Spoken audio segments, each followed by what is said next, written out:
Hey, ladies and gents. All right. Starting to roll through the rest of our week here. We have got section 5.6 using the fundamental theorem of algebra. This sounds so complicated. It's not really. So here's what we're going to do. We, at times, if we need to, can use the graphing calculator to figure out an easy spot. X-intercepts, because we need X-intercepts to get to our answers here. That's basically what you're doing with the fundamental theorem of algebra. You're finding your X values, your zeros. Then we're going to use synthetic division, not the long, okay, to be able to take our polynomial to find more zeros. And then we're going to have to do a little bit of, factoring. Well, either factoring or the quadratic formula, the opposite of b plus or minus the square root of b squared minus 4ac all over 2a, okay? I would just factor, but again, some of you might like the quadratic formula better. And again, that's assuming that a is the number in front of x squared, b is the number in front of x, c is the constant that's on the end. Okay, this is a big one. This is huge. Okay, you will find the same number of solutions as the number of the degree. So when you're looking at these problems, I'm going to have three answers. We got to do that. And sometimes you may think you come up short. You may say it says three answers, but you only find two. And that's because there's this thing called a bounce or multiplicity, which we're going to show you on the calculator, but also explain as we do this. So let's get down to business. Find all the zeros of the polynomial function, okay? We've got to show work. Now, notice they're not giving us any values here, okay? So the calculator is where we need to start. Because back in the old, I'm not even going to go into back in the day, but oh man, I don't even want to tell you what we had to do back in the day to figure this stuff out before we had graphing calculators. Okay, so I look at my graph. I am looking for X-intercepts. There's one, there's one, there's one. Those are my three answers. The easiest way to do this without having to do second, trace, and zero, and trap it, and all that other business, is to look at the chart, and we're hoping to get lucky, okay? Look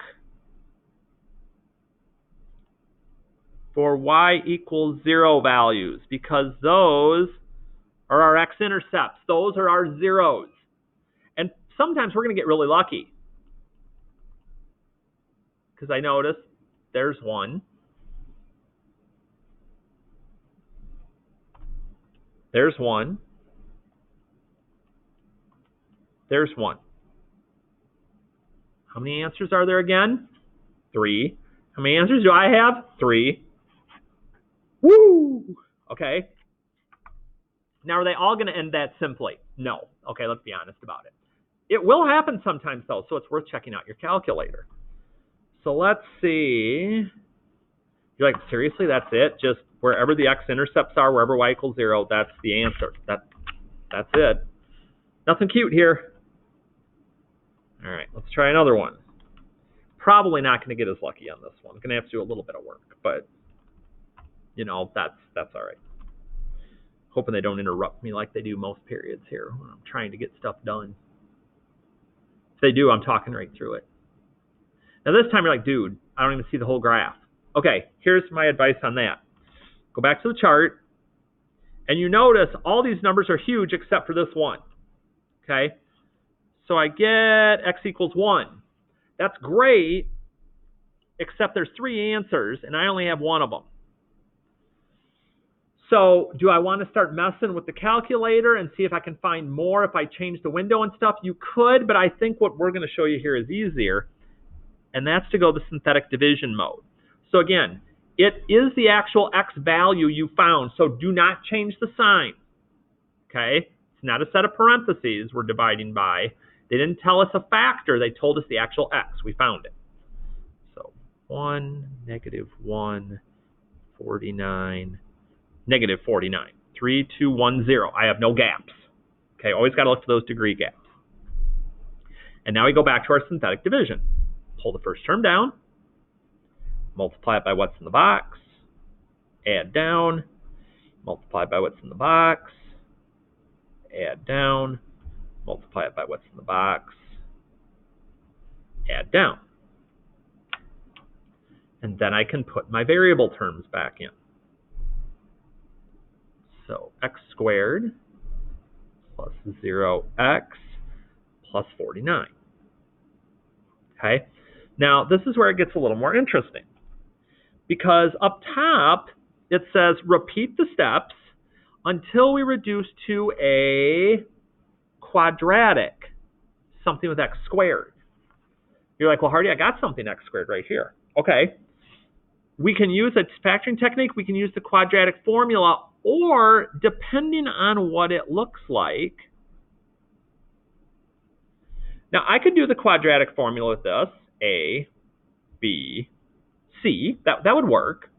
But here's what I noticed. I'm like, well, there's a 0x. So is there a way this would make this easier? Yeah. Because now I look and I go, okay, solve for x squared. Let's do this like we do a regular algebra equation. Minus the 49. All right. Oh, no. All right, Harlem. Our next winners are Jeff Shemesha and Deanna Kane. I'm just going to keep talking through this. I never win anything. Pick up your prize. Now, remember, if you're doing this algebraically, two things. X squared means there's two answers, 1 plus 1 minus. Also, remember when we have a negative we're taking a square root of, you try to do it in the calculator, you're going to get an error message. Why? Because you need to pull an I out.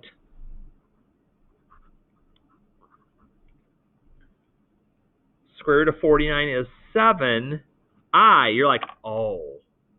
So we can get imaginary numbers as part of our answers. Because look, now I have 1, 2, 3 answers.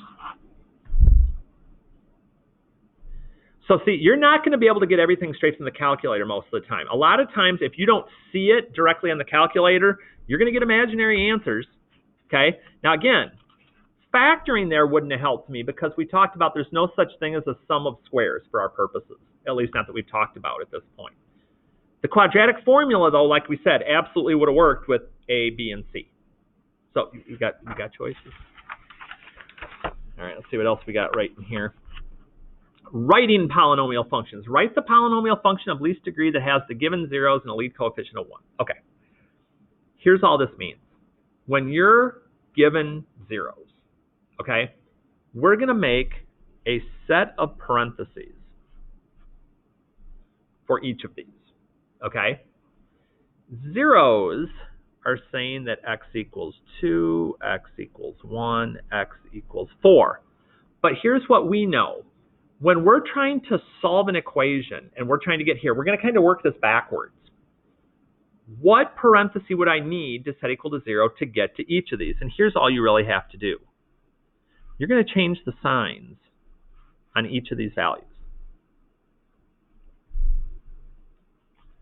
2 becomes -2, 1 becomes -1, 4 becomes -4. Why? Because if I set that equal to 0, what would I do to solve it? I'd add 2 to both sides. I'd get x equals 2. If I set that equal to 0, what would I have to do to get x alone? I'd add 1 to each side. I'd get x equals 1. So it's like we're undoing the algebra to get this part. So now, when it says write the polynomial function of least degree, what that means is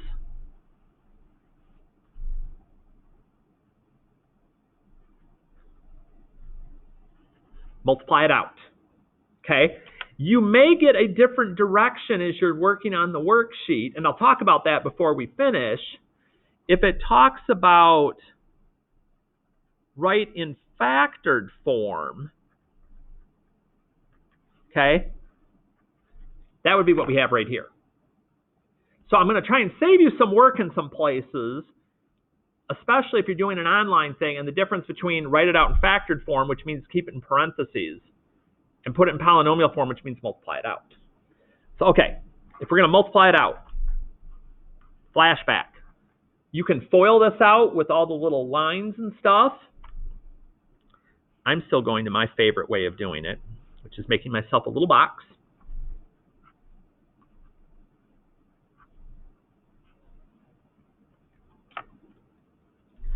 And then again, we're multiplying to fill the box. We add exponents, we multiply coefficients. So we'd have x squared, 1 plus 1, minus 1x, minus 2x, plus 2. And then I combine my like terms. Again, once the box is filled, no more multiplying. We're just combining stuff. So no more messing with exponents. Negative 1 and negative 2 is negative 3. We're not multiplying them. Plus 2. But there's one piece left. This x minus 4. This is why I like doing it this way, because everything just builds off of everything else. And now we do the box thing one last time, and we're going to have our polynomial function. Add my exponents, multiply my coefficients,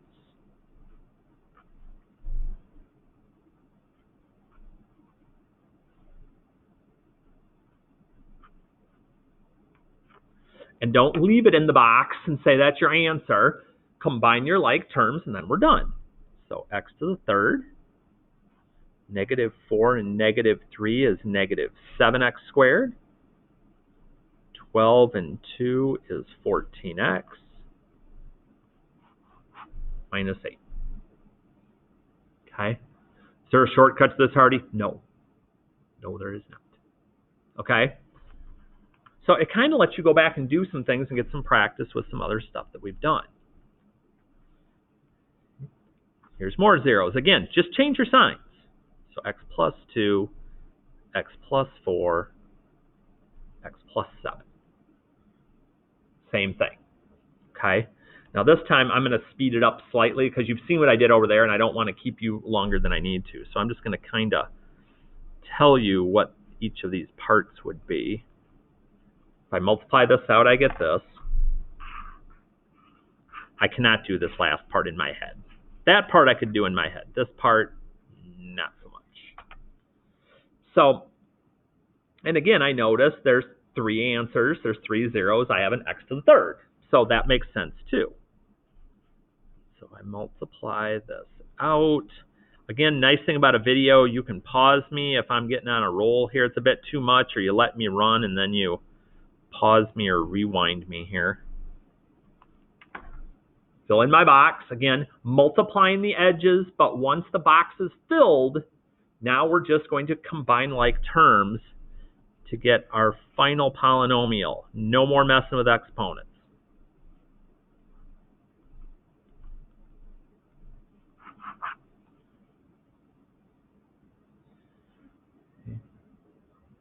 And so now, the only thing left, and after you saw our example on the front where we can get imaginary answers, you probably figured this was coming. When you get zeros, and one of your zeros is imaginary, it's an I. Imaginary solutions come in what's called complex conjugate pairs. Now, what does that mean? Pairs mean 2. So anytime you get like I, you also get negative I. Or if you have negative 3i, you also get positive 3i. You get the positive and negative of every single I value with these. So here when they tell me my zeros are 8 and I, they're assuming I also know that negative I will be one of my zeros. So when I go to multiply this out, x minus 8, x minus I, x plus I. Ooh, that's kind of funky. Now with these, I do care what order I do them in. I could get to the right answer taking any pair I wanted. It wouldn't matter. But the easiest way to go is to pair your I's together. So that's the ones we're going to do first. So let's have a little chat here.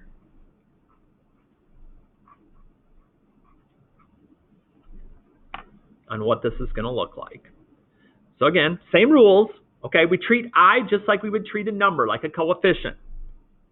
So add your exponents plus ix. I know it's weird. Just believe me, trust me here. Minus ix minus I squared. You're like, this is kind of weird.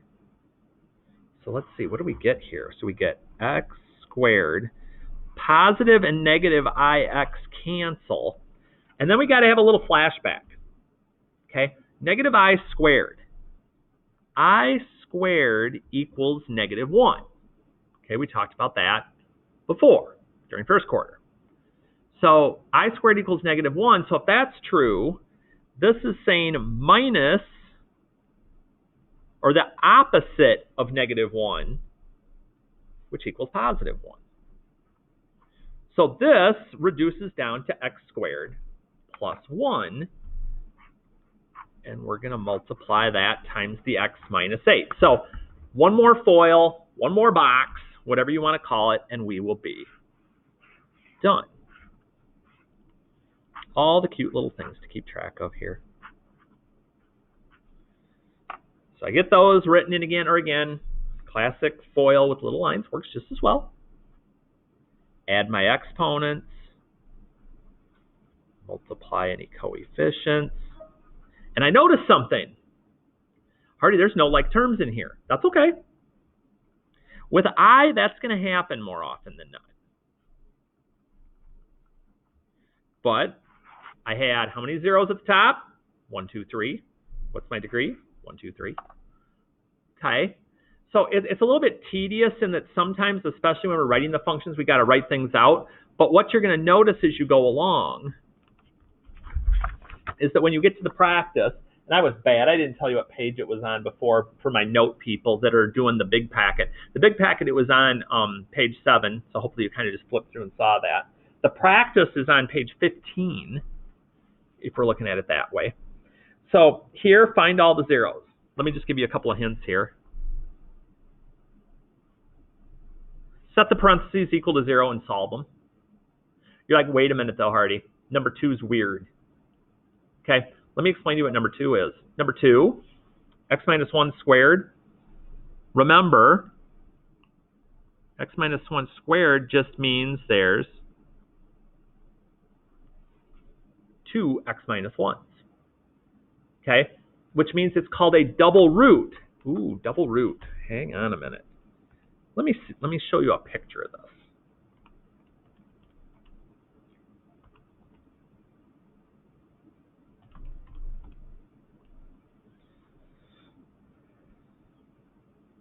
You notice how on that graph it like hits the axis and then it bounces back up? Like my vertex just perfectly hits on the x-axis and then goes up. That's what's called a double root. It can be called multiplicity. And sometimes when we just call it in plain old English, we call it a bounce. So if you ever see an answer and it says, hey, 1 is a double root, it just means there's 2 of them. Okay? So it would just be those 2 are my answers, or if you wanted to write the 1 twice, you could. You could say the answers are negative 13, 1 and 1, or you could just say 1 is a double root, or a multiplicity of 2, if you want to get real cute with it. But any of them are acceptable. Find and factor the zeros. 2 x-intercepts have been given. Okay. Now these, let me give you another heads up on these. Actually, you know what? I'm going to be nice. I'm going to do number 3. You're welcome.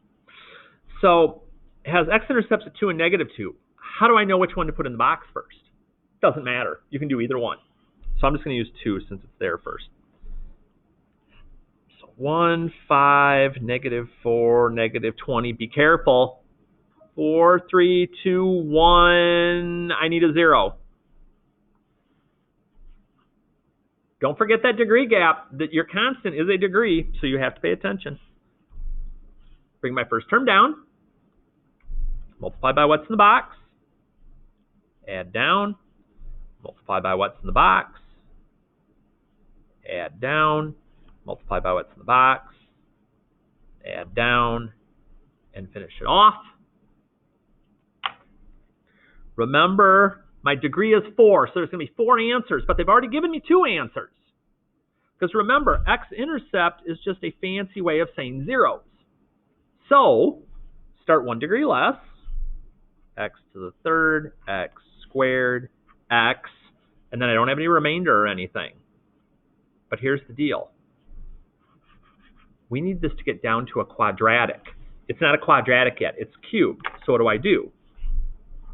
I still have another x-intercept I can use. So I fired up again with my new answer. 1, 7, 10. I only need the 1, 0 because that's my constant term. That's my remainder. I had a remainder of 0. And I play the game one more time. 1, multiply by what's in the box, add down, multiply by what's in the box, add down. I was at a cubic, third degree. Now I start one below that. X squared, x, and 0. So you're like, okay, now it's a quadratic. Now what? We're going to factor what's left.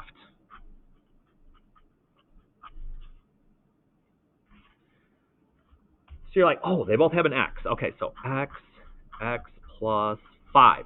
We're going to take that factored form, and you set each piece that has an x within it equal to 0. So I can set the x equal to 0, x plus 5 equals 0. Okay, there's 2 of my zeros, and where are the other 2? Right there. Fourth degree, 4 answers.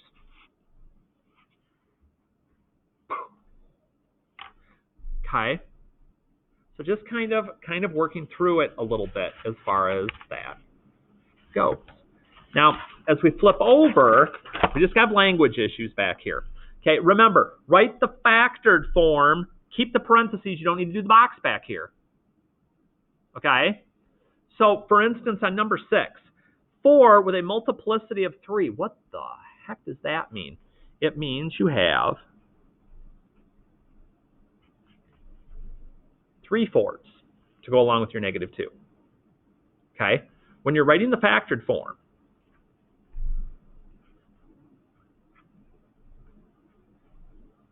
remember, when we go to put it in the parentheses, we change the sign of what we're putting. So those positive 4s become negative.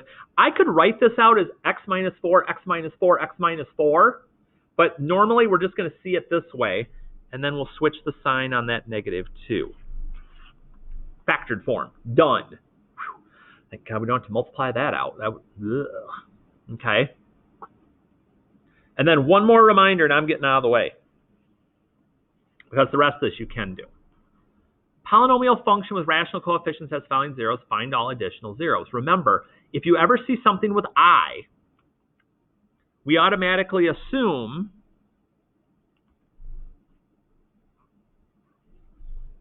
there's a negative or an opposite that goes with it.